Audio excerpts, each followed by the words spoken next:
தமிழ் மீடியத்துக்கு ஏற்கனவே அடர்ப்பிக்கும் முறை, நுரை மிதப்பு முறை போட்டுட்டேன். இருந்தாலும் அதில் வாய்ஸ் ரொம்ப லோவாக கேட்குது. அதனால் இன்னொரு வாட்டி சொல்லித்தரேன்.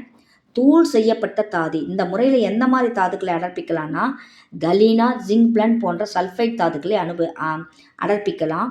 இங்கு தூள் செய்யப்பட்ட கலீனா தாது அல்லது ஜிங்க் பிளண்ட் தாது ரெண்டுமே சல்ஃபைட் தாதுவும் தான்.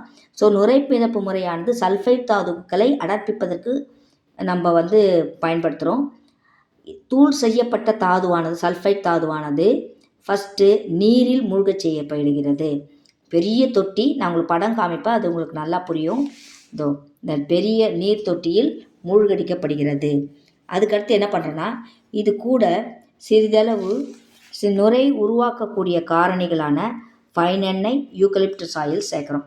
ஃபஸ்ட்டு இங்கே பார்த்தீங்கன்னா, இந்த இடத்துல பார்த்தீங்கன்னா நன்கு தூள் செய்யப்பட்ட தாதுவானது மிக பெரிய தொட்டி, நீர் இருக்க தொட்டி, அதில் மூழ்கடிக்கப்படுகிறது.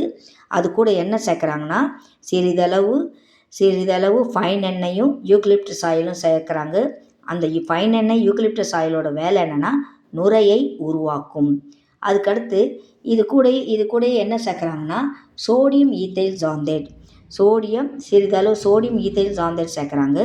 அதோட வேலை என்னென்னா சேகரிப்பானாக செயல்படுகிறது.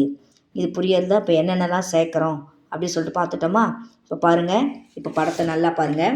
பெரிய தொட்டி, இந்த சல்ஃபைட் தாது கலீனா அல்லது ஜிங்க் பிளண்ட், அந்த தாதுவை நல்லா தூள் செஞ்சு நீர் இருக்க தொட்டியில் இதில் மூழ்க செய்வாங்க ஃபஸ்ட்டு.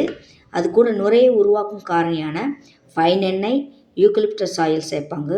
மேலும் அது கூட சேகரிப்பனாக சோடியம் ஈத்தைல் சாந்தேட் சேர்ப்பாங்க. இப்போ இந்த தொட்டி அமைப்பில் ஒரு கலக்கி வைக்கப்பட்டிருக்கும். அந்த கலக்கி மின் மோட்டார் மூலம் இயக்கப்படும். அதே நேரத்தில் இங்கே காற்று செலுத்துவாங்க. இப்போ என்ன ஆகும்னா, அந்த தாது துகள்கள் மேலும் கீழும் போகும். ஃபைன் எண்ணெயோட கலந்து ஃபைன் எண்ணெய் என்ன ஆகும்னா நுரையை உருவாக்கும். அந்த நுரையில் போயிட்டு இந்த உலோக துகள்களானது ஒட்டி கொள்ளும். அதை எல்லாத்தையும் அந்த உலோக துகள்களாக சேகரித்து அதை தண்ணியில் ஒட்டாமல் பாதுகாக்கிற வேலை தான் எதுக்கு? இந்த சேகரிப்பானோட வேலை. நுரையில் உலோக துகள்களாக ஒட்டி அந்த தொட்டியின் மேற்பரப்பில் மிதக்கும். அதே நேரத்தில் இந்த கனிம கழிவுகளானது நீரில் நனைந்து அடியில் போய்ட்டு தங்கிடும். ஓகே, இங்கு இந்த நுரையை உருவாக்குவதற்காக காற்று செலுத்தும் அமைப்பு, இங்கே காற்றானது வேகமாக செலுத்தப்படும். அதே நேரத்தில் கலக்கியானது மின் மோட்டார் மூலம் இயக்கப்படும்.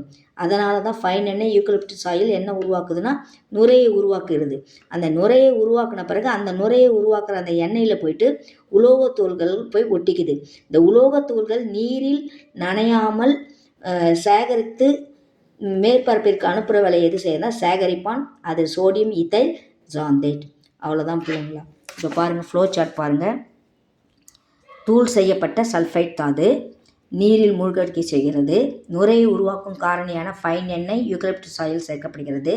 பின்பு சிறிதளவு சோடியம் ஈத்தைல் சாந்தேட் சேர்க்கப்படுகிறது. அதோட வேலை சேகரிப்பன். அதே நேரத்தில் காற்று செலுத்தி நுரை உருவாக்கப்படுகிறது. இந்த ஃபைன் எண்ணெய், யூக்கலிப்டஸ் ஆயிலும் நுரையை உருவாக்குகிறது.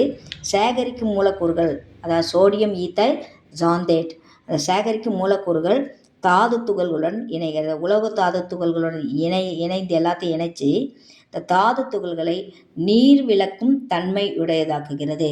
இந்த நீர் விளக்கும் தன்மை உடையதாக ஆக்கிற வேலையை செய்யறது இந்த சோடியம் ஈத்தைல் சாந்தேட். புரியறதா? தாது துகள்கள் எண்ணெயில் நனைந்து நுரையுடன் சேர்ந்து புறப்பரப்பை அடைகிறது. நுரை வழித்தெடுத்து பின் உலர்த்தெடுக்கப்படுகிறது. அடர்ப்பிக்கப்பட்ட தாதுவை பெறுகிறோம். அதே நேரத்தில் கனிம கழிவுகள் என்ன ஆகுதுன்னா நீரில் நனைந்து தொட்டியினுடைய அடிப்பகுதியில் தங்குகிறது. இவை எல்லாரும் இதை ஒரு ஸ்க்ரீன்ஷாட் எடுத்துக்கோங்க பார்ப்போம்.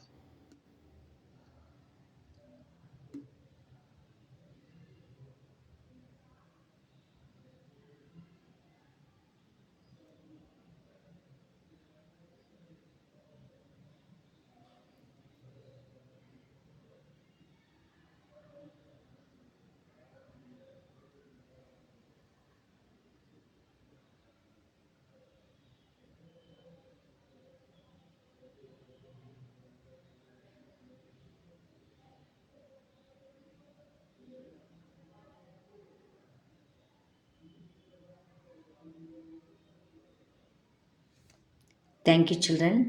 லைக் பண்ணுங்கள், ஷேர் பண்ணுங்கள், சப்ஸ்கிரைப் பண்ணுங்கள். ஏற்கனவே இந்த நுரை மிதப்பு முறை நடத்திட்டேன். இருந்தாலும் அதில் வாய்ஸ் ரொம்ப லோவாக கேட்குதுங்கிறதுக்காக இன்னொரு முறை போட்டிருக்கேன். Thank you children.